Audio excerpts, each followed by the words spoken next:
todos, sejam todos muito bem-vindos. Meu nome é Adel e essa é a aula de número 4 do nosso curso de concreto armado residência completa. A gente está fazendo o levantamento agora das ações e as tensões que vão surgir na nossa vigota.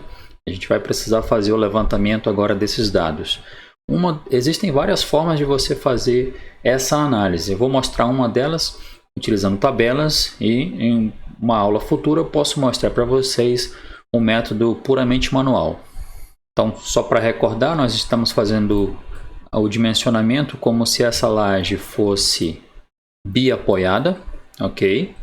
Eu tenho uma viga de extremidade aqui, uma viga intermediária, que é onde eu finalizo, onde eu chego com a minha vigota e não continuo, ok? De modo que elas estão dispostas, ó, alternadas. Na próxima aula eu vou fazer com vocês uma análise onde essa vigota ela continua. Então eu tenho uma estrutura hiperestática. Então aqui no nosso manual vocês vão ter acesso a ele.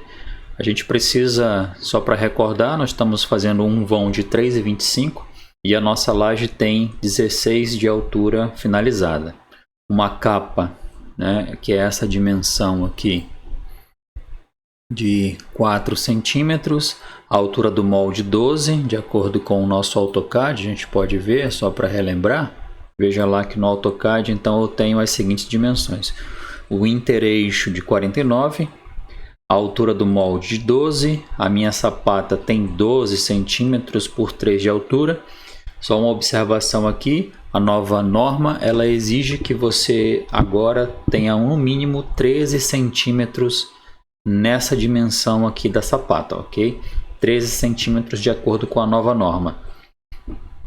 Então aqui eu tenho agora as dimensões da nossa laje. Vamos continuando aqui.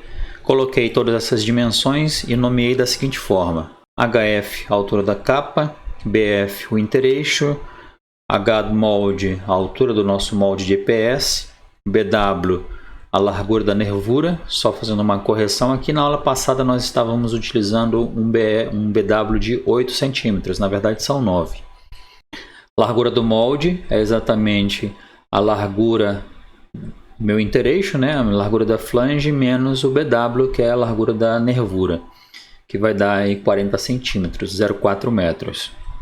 E a altura do molde, a altura final da laje, desculpa, é a altura do molde mais a altura da capa, que dá então 16 centímetros.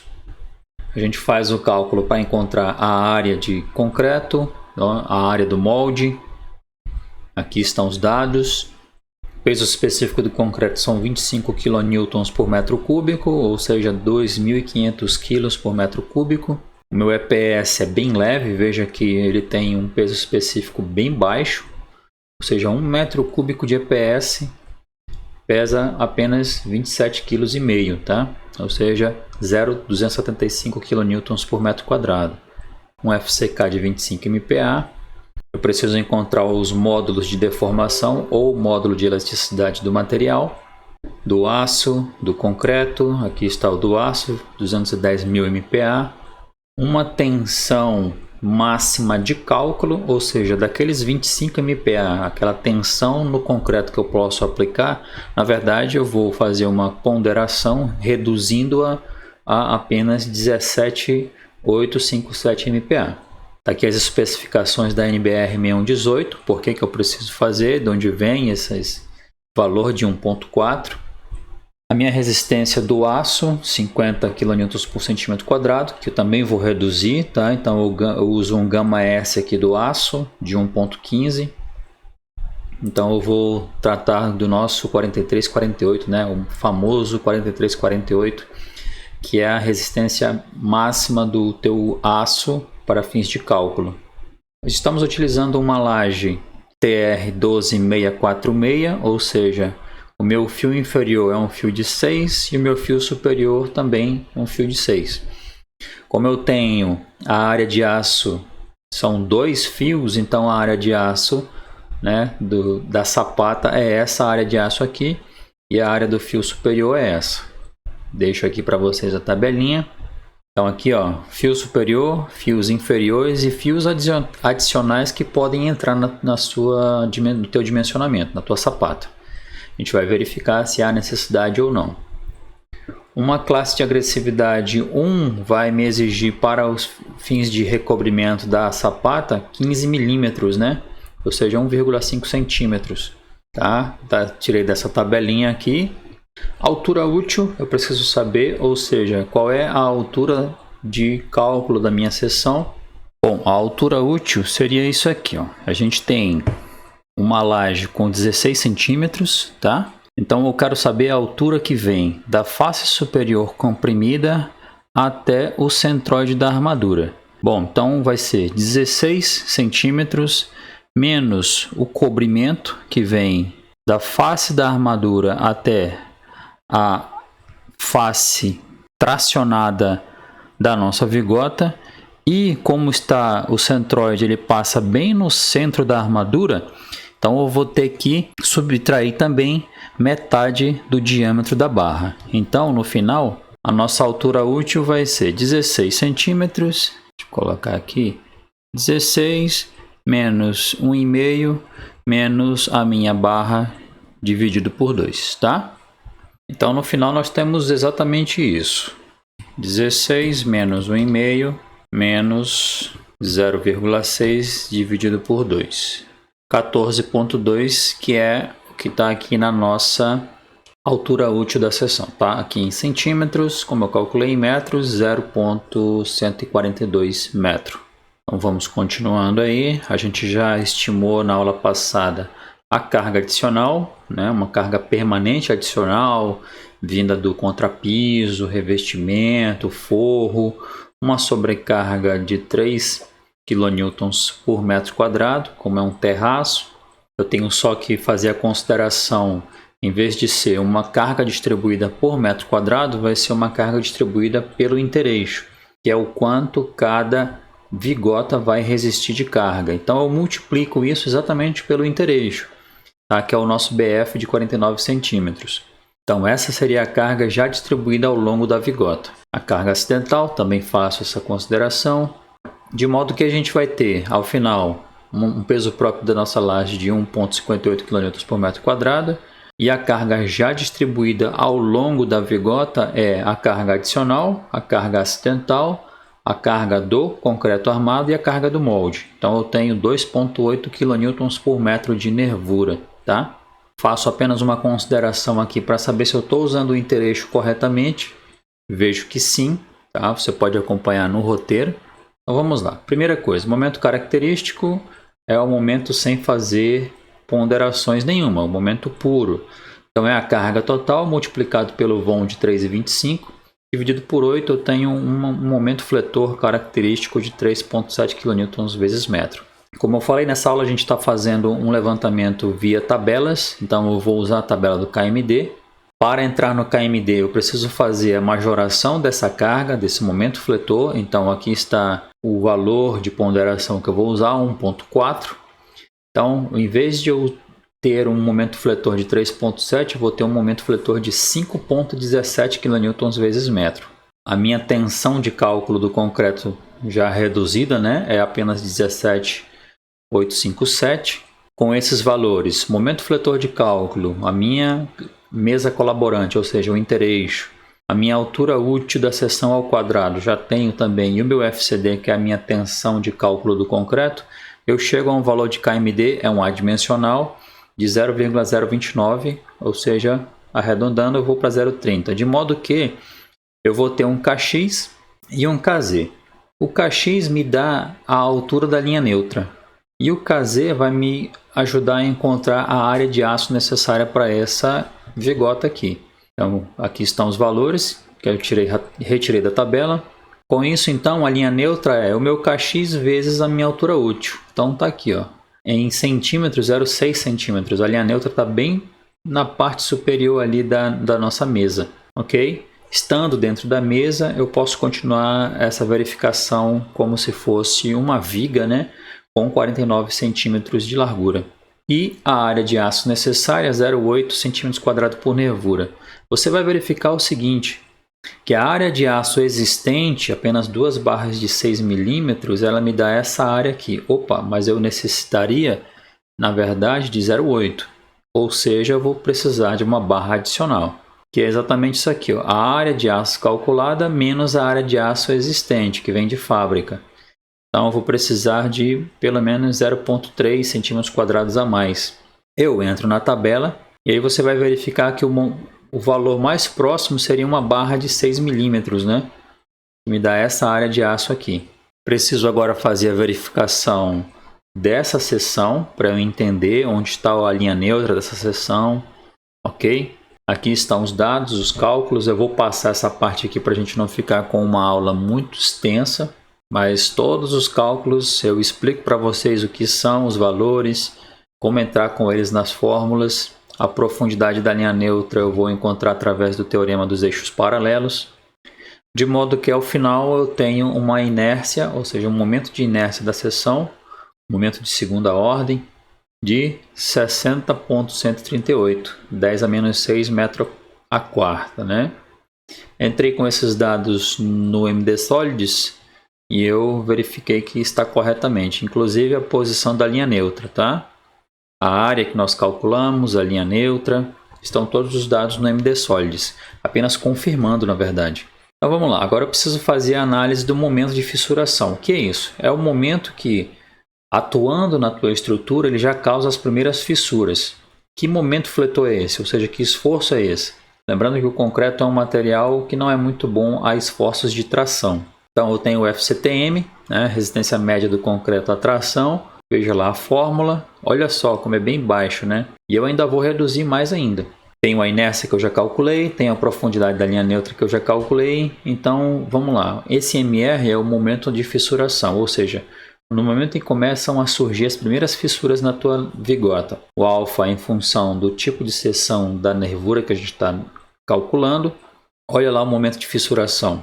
O momento característico sem fazer majoração já estaria acima do momento de fissuração, ou seja, a nossa vigota já está trabalhando no estágio 2, já está fissurada. Isso não, tranquilo até aqui, tá? Porque, lembrando, a gente vai ter barras de aço, a nossa preocupação é exatamente com o escoamento do aço. A gente sabe que pode ignorar a resistência do concreto à tração. Uma vez que a minha seção já fissurou, então ela vai apresentar um novo momento de inércia que eu preciso encontrar, que a gente chama de estágio 2 puro, né? Aqui estão os valores, eu não vou me deter muito a detalhes aqui, só vou sim fazer as considerações para cada combinação de carregamento, ou seja, combinações permanentes.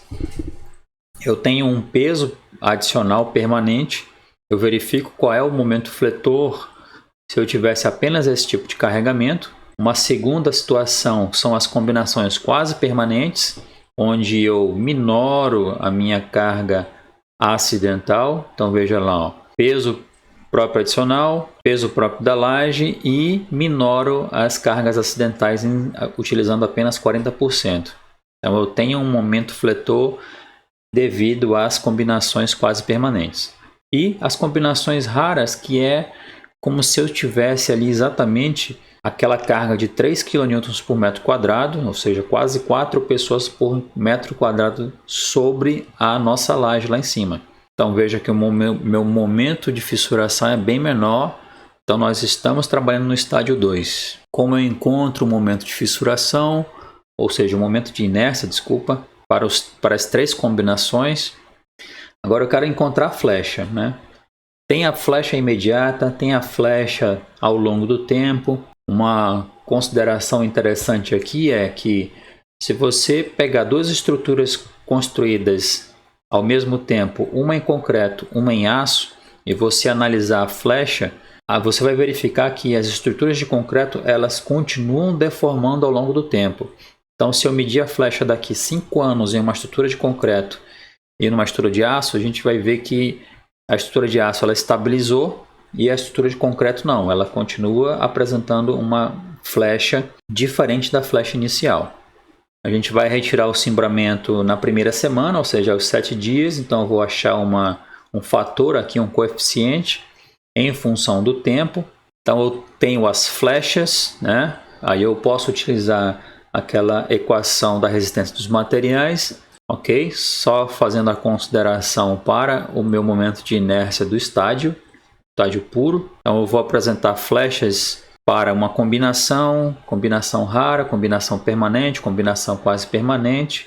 Lembrando que a norma me permite fazer uma contraflecha, ou seja, se a estrutura vai apresentar uma flecha, eu posso então realizar uma contraflecha para compensar isso e evitar que a nossa laje ela fique empoçando água, ou seja, ela fique um pouco ligeiramente abaulada para a gente ter o escoamento legal da água e não apresentar visualmente deformações excessivas. Preciso verificar se a gente vai precisar de armadura de cisalhamento, ou seja, de estribos. Ideal que não, mas a gente faz a análise aqui e vai verificar que não haverá necessidade. Até porque é muito difícil, é custoso, é trabalhoso fazer isso, né, executar estribos em uma laje nervurada, treliçada. E ao final a gente faz uma verificação para saber se aquela largura de nervura está de acordo, e a gente pode ver que daria até para reduzir, né? A gente poderia, ao invés de utilizar uma largura da nervura de 9 centímetros, poderia se usar uma de 7, mas para fins de segurança vamos manter uma largura com 9 para a gente conseguir garantir a segurança da estrutura. A gente viu que ao longo do desenvolvimento nós fomos encontrando alguns valores. Esses valores eu entrei em 2 softwares só para verificar se a gente está de acordo, se está correto essa verificação. Então eu entrei com os valores aqui no CIPCAD, tá? Veja lá, ó, 3 kN por metro quadrado de carga acidental, 1,13 kN de carga permanente. A gente vai verificar então, aqui de acordo com os resultados, vou pedir para o CIP me mostrar, vamos achar aqui, ó, a combinação de peso próprio mais a carga permanente mais a carga acidental, todas majoradas. É o que nós fizemos. Então nós encontramos um momento fletor de 5,17. Vamos ver aqui, olha lá, 5,18. Então bem próximo. 5,18, a outra laje é a mesma coisa, 5,17, tá? Então a gente vai verificar que a gente está correto quanto à verificação do momento fletor. Veja como eu dispus aqui, ó, ela chega e não continua, tá? Então eu fui colocando as vigotas sobre essa viga de forma alternada. A gente vai fazer o cálculo. Essa é a mesma laje, tá? Só que do outro lado da nossa edificação. A diferença é só que eu tenho um vão de 5 metros aqui, mas esse vão aqui, ó, que é o vão que as vigotas vão vencer, continua sendo de 3,25. Você vai ver que eu dispus a vigota contínua, tá? Olha onde é que eu termino com ela aqui. A gente vai fazer a análise dessa forma também. Porque durante o processo construtivo eu posso ter uma forma de evitar momentos no apoio, momento negativo. Aqui eu não evitei, mas nada impede da construção. Veja lá, ó, surge um momento negativo aqui, ó, que eu vou combater com barras negativas. O interessante desse momento negativo aqui é que ele alivia tanto a flecha quanto o momento aqui, ó, no vão central.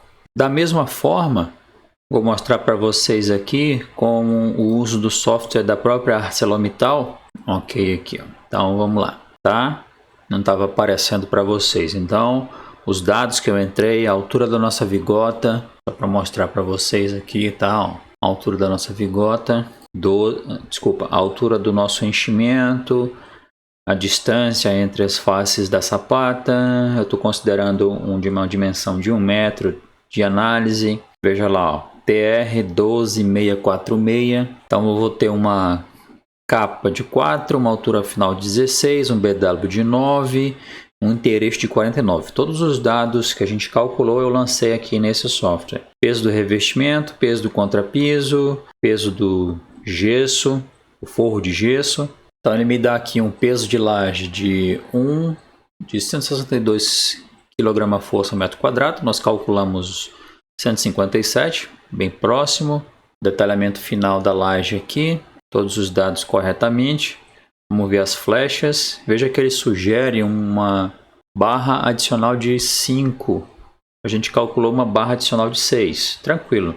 As flechas, nós calculamos uma flecha máxima de 1.3. Aqui está ok, então veja a inércia também calculada, a inércia equivalente. E o resultado final para as tensões de esforço cortante. A gente verifica que está ok, né? A solicitação e a resistência, que é bem maior, então estamos de acordo aqui. Então é isso, pessoal. Nessa aula nós verificamos através de tabelas as tensões resistentes dessa nossa vigota. Vimos que ela passa desde que nós adicionemos uma barra de 6 milímetros na sapata. Verificamos que está um ok de quanto à flecha. Na próxima aula a gente faz detalhamento nesse método de cálculo. Nas outras aulas a gente vai fazer também uma outra forma de você fazer essa análise, esses cálculos e também fazer o detalhamento da nossa laje final. Se você não é inscrito no canal, se inscreva. Eu agradeço a atenção de vocês. Desejo a todos bons estudos, boa sorte e até a próxima aula.